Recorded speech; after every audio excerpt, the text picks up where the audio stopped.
Formula ఈ car race లో కేటీఆర్ కు ఊరట కల్పించింది తెలంగాణ హైకోర్టు. 10 రోజుల పాటు అంటే ఈ నెల 30 వరకు అరెస్టు చేయొద్దని ఏసీబీకి తెలిపింది. అయితే విచారణ కొనసాగించొచ్చని తెలిపింది. తదుపరి విచారణను ఈ నెల 27కు వాయిదా వేసింది. కౌంటర్ దాఖలు చేయాలని ఏసీబీకి ఆదేశించింది హైకోర్టు. ఫార్ములా ఈ కార్ రేస్ లో ఏసీబీ నమోదు చేసిన కేసును రద్దు చేయాలంటూ తెలంగాణ హైకోర్టులో కేటీఆర్ వేసిన పిటిషన్పై వాదనలు జరిగాయి.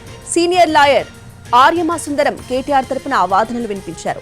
అక్రమాలు జరిగినట్టు ఆధారాలను ఎఫ్ఐఆర్లో చేర్చలేదని, కనుక క్వాష్ కు అనుమతించాలని కోర్టును కోరారు. ప్రభుత్వం తరపున వాదనలు వినిపించిన అడ్వకేట్ జనరల్ సుదర్శన్ రెడ్డి 55 చోట్ల చెల్లింపు అక్రమాన్ని జరిగిందన్నారు. ఎఫ్ఐఆర్ ద్వారానే దర్యాప్తు జరుగుతోందని, మిగతా విషయాలు దర్యాప్తులో తేల్తాయన్నారు. అయితే ప్రాథమిక విచారణను పోలీస్ ఆఫీసర్ చేయాలని ఏజీ చెప్పేదాన్ని బట్టి అలా జరగలేదని తెలుస్తోంది.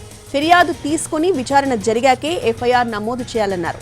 ఇరుపక్షాల వాదనలు విన్న న్యాయమూర్తి 10 రోజుల పాటు కేటీఆర్ ను అరెస్టు చేయొద్దని ఆదేశించారు.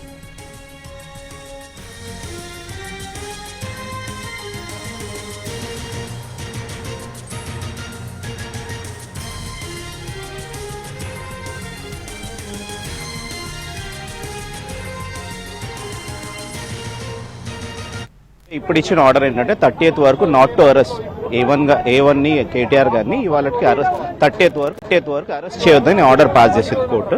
ఫర్దర్ గా ఈ మ్యాటర్ 27వ తారీఖు పోస్ట్ చేస్తున్నారు. సో ఇందులో కేటీఆర్ గారి సైడ్ నుంచి అడ్వకేట్లు ఏం వాదించారంటే ఇందులో ఒకరికొకరు కరప్షన్ అనేది ఒకరికొకరికి ఇల్లీగల్ అమౌంట్స్ ఇస్తే కరప్షన్ అవుతుంది, అట్లాంటి కేసెస్ ఏం అట్రాక్ట్ కావని చెప్పి ఈయన అన్నారు.